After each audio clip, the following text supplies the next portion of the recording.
La technologie transforme la façon dont les entreprises construisent leurs affaires. Mais comment? Luigi Matrone, le fondateur et directeur général de eBusiness Institute, me rejoint dans le studio aujourd'hui pour le discuter. Luigi, bienvenue. Merci. Comment les technologies virtuelles, aussi bien que physiques, changent la façon dont les entreprises construisent leurs affaires? Ce n'est pas quelque chose de nouveau que la technologie a changé les entreprises. Si nous parlons par exemple des ordinateurs, des téléphones portables, ils perturbent les entreprises depuis des décennies. Et nous le tenons pour acquis. Le point important est que l'évolution de la technologie rend constamment les entreprises obsolètes ou permet aux nouvelles entreprises de venir sur le marché.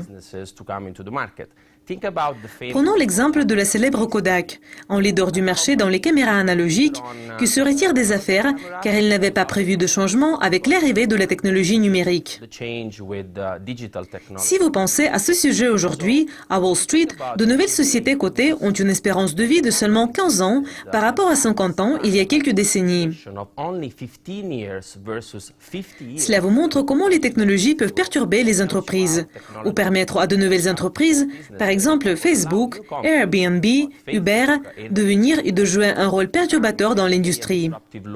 Tenant compte de tout cela, à eBusiness Institute, nous étudions les technologies et comment ces technologies influencent les modèles d'affaires des entreprises. Et nous aidons nos clients à passer cette étape de transformation, ce qui les maintient constamment à jour avec tout ce qui va après. Il les aide à mieux construire leur modèle d'affaires afin de rester concurrentiel à l'avenir. Comment une entreprise peut dire s'il vaut la peine d'investir dans une technologie? Par exemple, nous avions Google Glass, une idée novatrice d'une entreprise de renommée mondiale. Et pourtant, il a été retiré du marché, même si c'est une mesure temporaire. Donc, comment on peut comprendre? En fait, fondamentalement, on peut dire qu'il y a deux grandes catégories. D'un côté, vous avez des technologies purement expérimentales. Et de l'autre côté, vous avez des consommateurs ou les technologies prêtes à être utilisées. Google Glass appartient à la première catégorie. Je crois que Google a fait une erreur fondamentale avec Google Glass. Il l'a mis sur le marché avec beaucoup de marketing trop tôt.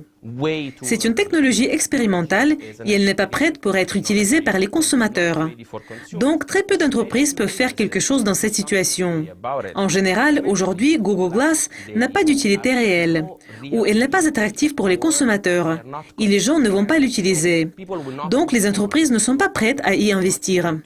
Le point est que s'adressant aux technologies expérimentales, les entreprises doivent constamment les suivre attentivement et se poser des questions telles que « Que puis-je faire avec ce type de technologie à l'avenir? Comment cela influence mon modèle d'affaires? Qu'est-ce qui va se passer? » De cette façon, elles seront prêtes à la consommation. Et puis, on peut commencer à les introduire dans le modèle d'affaires.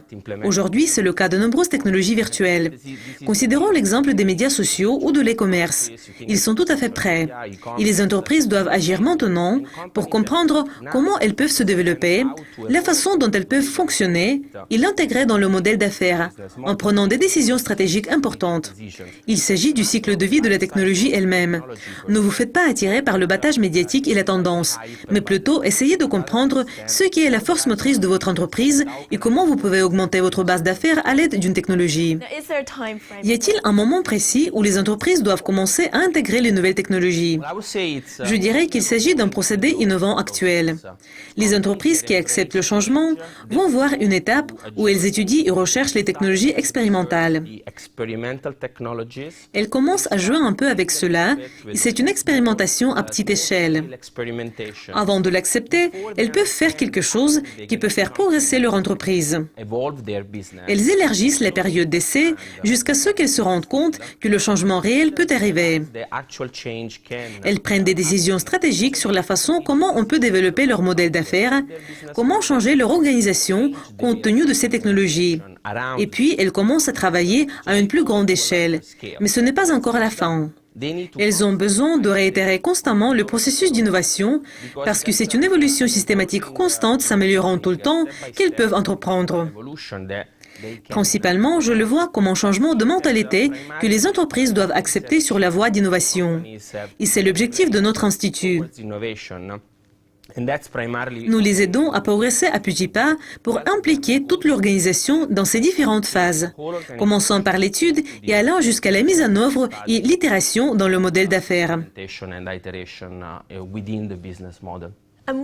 Quel impact les nouvelles technologies ont-elles sur les employés? Ça, c'est une question cruciale. En fin de compte, toute technologie change la façon dont vous faites des affaires. Il change votre modèle d'organisation, qui change la façon dont les gens travaillent dans les entreprises. Avec l'arrivée de nouvelles technologies, la perturbation est forte, lourde et rapide. Donc, beaucoup de gens ont des inquiétudes à ce sujet. Le défi pour les dirigeants est de changer la mentalité et la culture dans l'organisation pour faire comprendre aux employés qu'en fait, c'est une très bonne opportunité. La société peut transformer l'environnement de travail et s'il n'est pas très significatif et passionnant, elle peut le rendre vraiment significatif et intéressant pour l'employé. Toute personne qui a eu un parcours d'apprentissage et de découverte dans un environnement sûr, comme c'est le cas de nombreuses entreprises, sera plus enthousiasmée. L'occasion pour les dirigeants est d'agir maintenant dans le domaine de la formation de leurs employés pour ouvrir leurs esprits et expliquer les changements apportés par la technologie. Et en fin de compte, rendre l'espace de travail plus significatif pour les personnes qui travaillent avec eux.